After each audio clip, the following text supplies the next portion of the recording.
Hey crafty friends, this is Jeannie, and today I'm sharing 3 cards using a bunch of Trinity Stamp products. Trinity Stamp has recently released 2 Slimline paper packs, the Stitch Stripe die, and with Sympathy stamp set. I'm showing both paper packs, Autumn Rainbow and Black and White Basics. I'm only using the Autumn Rainbow today, but I wanted to show you the Black and White Basics because it's such a useful paper pack and you can also foil them. In the Autumn Rainbow paper pack, it comes with 24 double-sided sheets, stripes on one side and dots on the other. There are 12 different colors, 2 shades of each, so like 2 greens, 2 yellows, 2 oranges, and I'm starting off by sorting them into 2 piles. So I'll be using the striped side for my first card, and I've used the Stitch stripe die to die cut all 6 colors. What I did was I placed double-sided adhesive on an A2 card panel, and I'm taking those striped side die cut and just placing them onto the panel, covering the entire card panel. I think that this is a fun way to use up all your scraps because you don't necessarily need to use it for a slimline sized card, but it's nice to have that extra length because if you wanted to do diagonals, it would work really well like I'm doing here. Of course, you'll have some excess once you cover up the panel, so you can go ahead and trim it. I won't be keeping the teeny tiny pieces, but I will be keeping the larger stripes that are left over, and I'll be using them for a future project.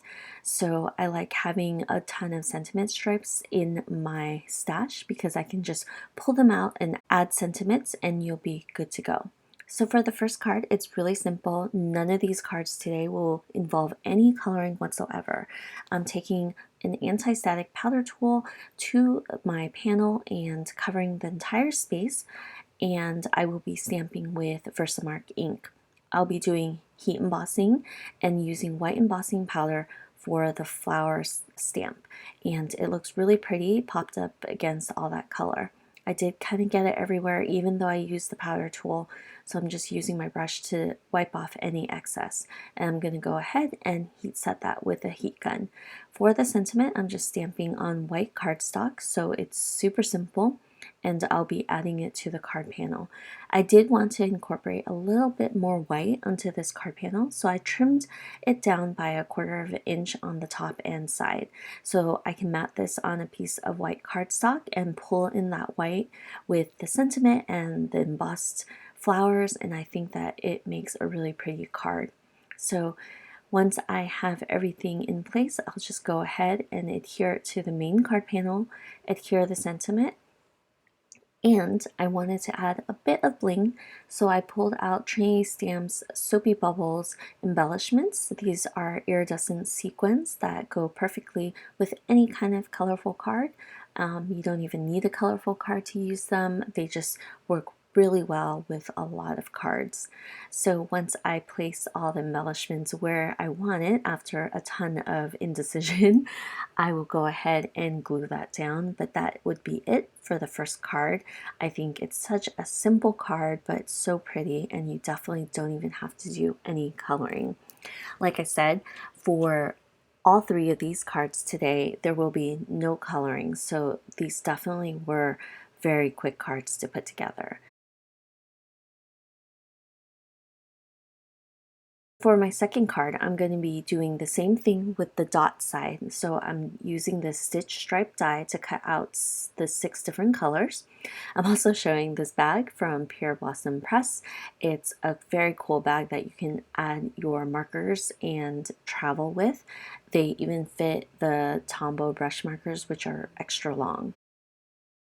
But here I'm just using them to hold my stripes because I didn't have another cup available. So for this particular card, I trimmed down a little card piece that measures at 2 inches by 4 1/4, and I'm using the smaller stripes in the stash to cover up this entire panel.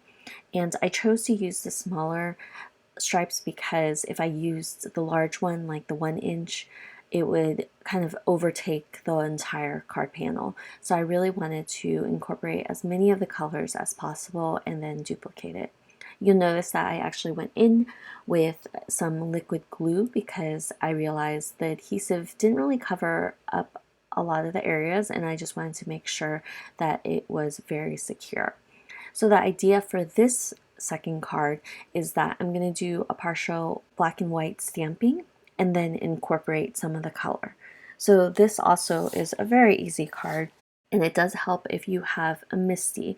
Trinity Stamps store actually carries the new Misti now, so if you are looking for it and it's sold out elsewhere, Trinity Stamps does have it in stock.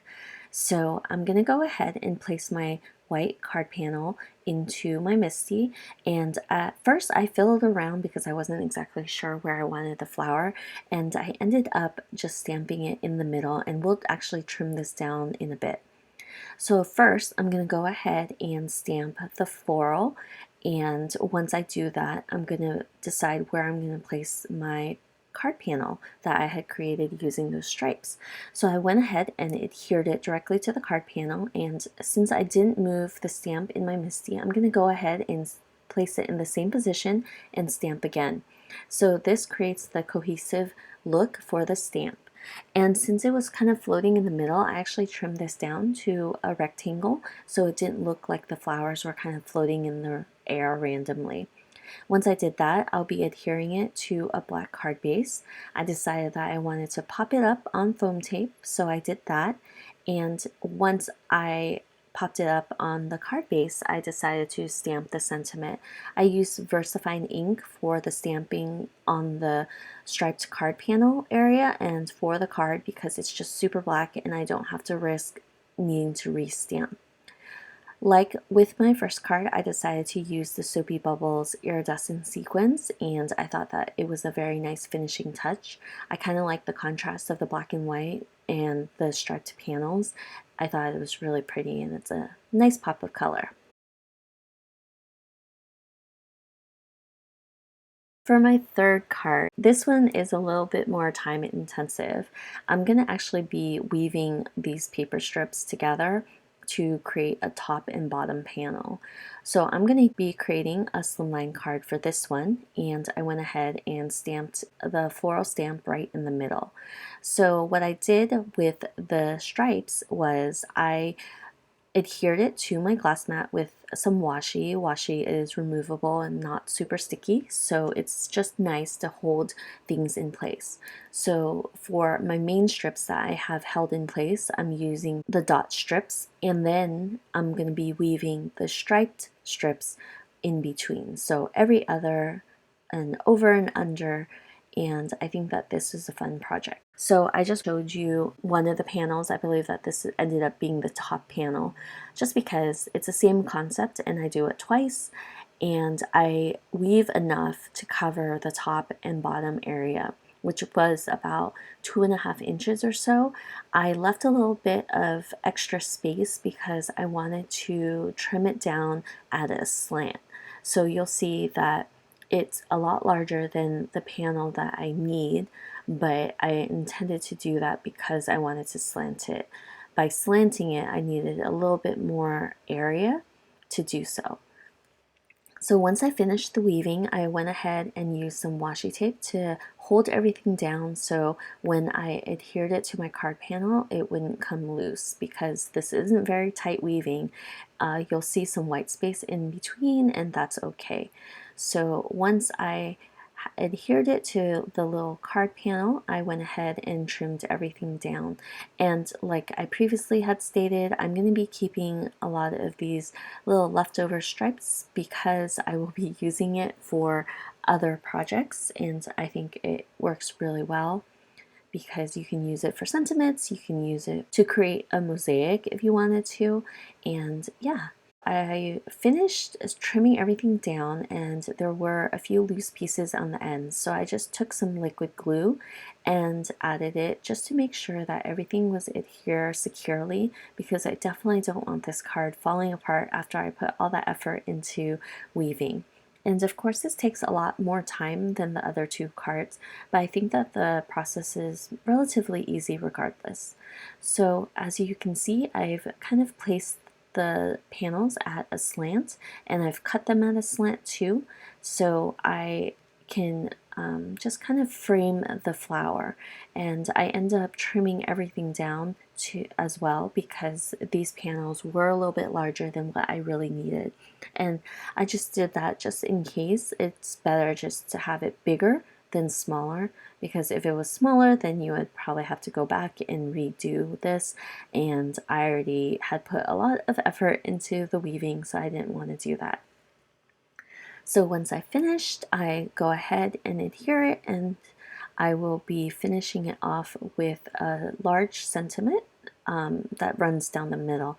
And when I say large, I mean long. This stamp set does come with a large sentiment, but I decided to use the longer one because I wanted the focus to be on the weaving.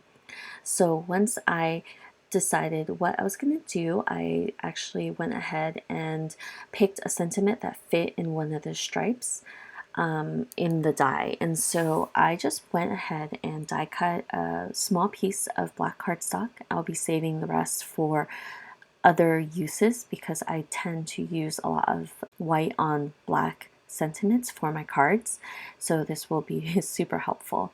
So I went ahead and stamped that sentiment on this black cardstock, and I'll be placing it right above the flower, or right across the flower, and this card is complete. I decided not to do any embellishments on this one just because I really wanted that focus to be on the weaving and I didn't want to detract from it. So once I trim everything down, these 3 cards are done. So I hope you enjoyed these 3 cards with no coloring. It was a really fun technique, and you can pull out any paper pack that you might have or get these Trinity Stamps paper packs. I think they're really fun. So I hope you enjoyed the video, and I'll see you guys next time. Bye!